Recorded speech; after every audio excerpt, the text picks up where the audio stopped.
प्रधानमंत्री मोदी के दौरे को लेकर बात करेंगे। देखिए, पीएम मोदी 2 दिवसीय बिहार दौरे पर आ रहे हैं। ऑपरेशन सिंदूर के बाद पीएम मोदी का पहला बिहार दौरा है। पीएम मोदी 29 मई को पटना आएंगे और पटना हवाई अड्डा के नए टर्मिनल का वो उद्घाटन करेंगे। 30 मई को सासाराम के बिक्रमगंज में एक बड़ी जनसभा को पीएम संबोधित करने जा रहे हैं। आपको रिपोर्ट दिखाते हैं और उसके बाद इस खबर को विस्तार से समझाएंगे। हमले की साजिश रचने वालों को उनकी कल्पना से भी बड़ी सजा मिलेगी। पहलगाम की घटना के बाद बिहार की धरती से ही प्रधानमंत्री मोदी ने आतंकियों को मिट्टी में मिलाने की बात कही थी। अब आतंकियों की बची खुची जमीन को भी मिट्टी में मिलाने का समय आ गया है। ऑपरेशन सिंदूर के सफल होने के बाद एक बार फिर प्रधानमंत्री मोदी बिहार आ रहे हैं। वो भी एक नहीं 2 दिन के दौरे पर आ रहे हैं प्रधानमंत्री। इस बात की जानकारी खुद बीजेपी के प्रदेश अध्यक्ष दिलीप जायसवाल ने दी। पीएम मोदी 29 मई को ही पटना आएंगे, पटना हवाई अड्डा के नए टर्मिनल का उद्घाटन करेंगे और 30 मई को सासाराम के बिक्रमगंज में बड़ी जनसभा को संबोधित करेंगे। यशस्वी प्रधानमंत्री श्री नरेंद्र मोदी जी का कार्यक्रम पहले 1 दिवसीय था और बिक्रमगंज में उनको बिहार को सौगात देना था, लेकिन अब ये दौरा 2 दिवसीय हो गया और प्रधानमंत्री जी 29 तारीख के शाम में बिहार आ रहे हैं। प्रधानमंत्री नरेंद्र मोदी के कार्यक्रम में हुए बदलाव की जानकारी देते हुए बीजेपी प्रदेश अध्यक्ष दिलीप जायसवाल ने कहा कि पीएम मोदी 2 दिवसीय दौरे पर एक साथ बिहार को कई तोहफा देंगे। भागलपुर और मधुबनी के बाद पीएम मोदी का ये तीसरा बिहार दौरा होगा।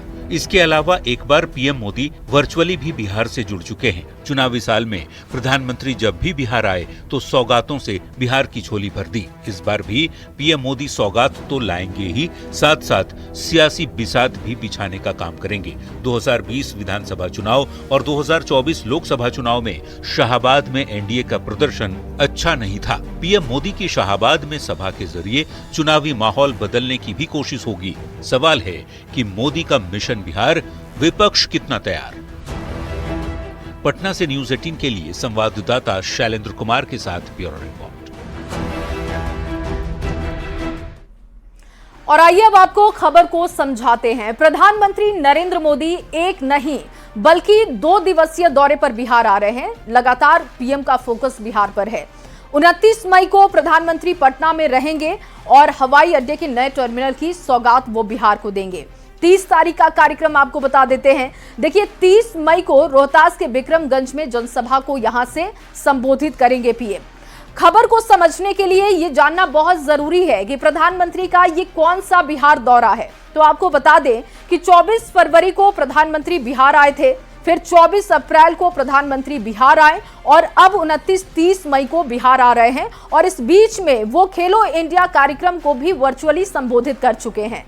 यानी कि 4 महीने में ये तीसरी बार बिहार का दौरा प्रधानमंत्री का होने जा रहा है और लगातार इसको लेकर तैयारियां भी हो रही हैं, क्योंकि चुनावी मौसम है। तो ऐसे में प्रधानमंत्री का फोकस भी बिहार पर दिखाई दे रहा है, जिसको लेकर एनडीए का कहना है कि एक बड़ी तैयारी जो हमारी जीत के लिए हो रही है, उसकी तरफ प्रधानमंत्री एक और कदम बढ़ा रहे हैं। अब ये जानिए कि मोदी जब जब आए तब तक क्या सौगात लेकर आए बिहार के लिए। तो आपको बता दें कि 24 फरवरी को पीएम मोदी ने भागलपुर से पूरे देश के लिए किसान सम्मान निधि की राशि जारी की।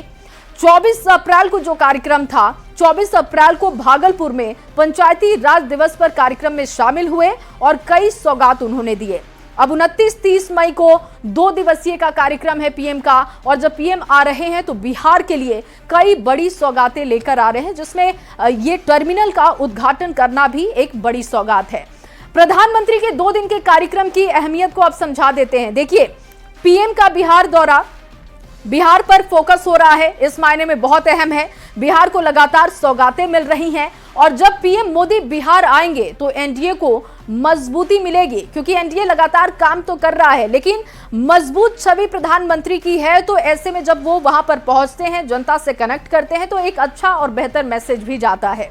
मोदी एक करिश्माई नेता हैं। मोदी के दौरे से हवा का रुख बदलता है। अब तक के अगर आप चुनावों को देखें तो यही समझ आता है कि जहां जहां मोदी जाते हैं वहां वहां पर पार्टी को, एनडीए को फायदा होता है। एनडीए इससे मजबूत होगा और एक कड़ा और बड़ा मैसेज भी जाएगा।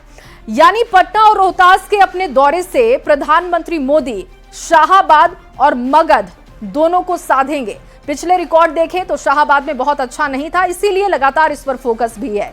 शाहाबाद में 22 विधानसभा की सीटें हैं। अब सीटों के लिहाज से आपके सामने आंकड़े रख रहे हैं और समझिए कि ये क्यों महत्वपूर्ण है। यहां पर जब पीएम पहुंच रहे हैं तो ये दौरे क्यों और ज्यादा महत्वपूर्ण हो जाते हैं।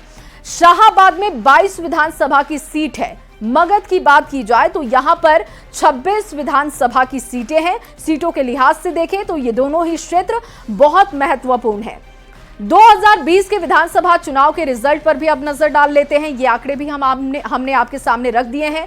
शाहाबाद की 22 सीटों में से एनडीए को सिर्फ 2 सीटें मिली थी और अब समझ लीजिए इसी वजह से शाहाबाद बहुत मायने रखता है एनडीए के लिए और बीजेपी के लिए। जबकि महागठबंधन 19 सीट जीतने में सफल रहा, जबकि 1 सीट अन्य के खाते में गई। लोकसभा चुनाव 2024 की बात कर ले तो शाहाबाद की 4 में से 4 सीट पर महागठबंधन की जीत हुई, जो कि बीजेपी के लिए अच्छे संकेत नहीं रहे। 2020 विधानसभा चुनाव के रिजल्ट की बात की जाए तो मगध की 26 सीटों में से एनडीए पर महागठबंधन भारी पड़ा था। और आइए अब आपको 2024 में मगध में रिजल्ट कैसा रहा उसे भी समझा देते हैं। वो आंकड़े भी आपके सामने हमने रखे हैं। तो बता दें कि मगध में लोकसभा की 4 सीटें हैं, 2 सीटें एनडीए को और 2 सीटें महागठबंधन को मिली थी। अब ये सबको पता है कि मोदी एक करिश्माई नेता हैं, तो मोदी के दौरे से हवा का रुख बदलेगा और एनडीए मजबूत होगा। यही वजह है कि मोदी एक दिन की बजाय 2 दिवसीय दौरे पर बिहार आ रहे हैं, जिसकी चर्चा बहुत तेज है। और कहा जा रहा है कि क्योंकि प्रधानमंत्री ने ऑपरेशन सिंदूर से पहले यहीं से मैसेज दिया था, बिहार से ही मैसेज दिया था, और अब ऑपरेशन सिंदूर के बाद आ रहे हैं तो एक बड़ा मैसेज वो यहां से दे सकते हैं। आगे बढ़ते हुए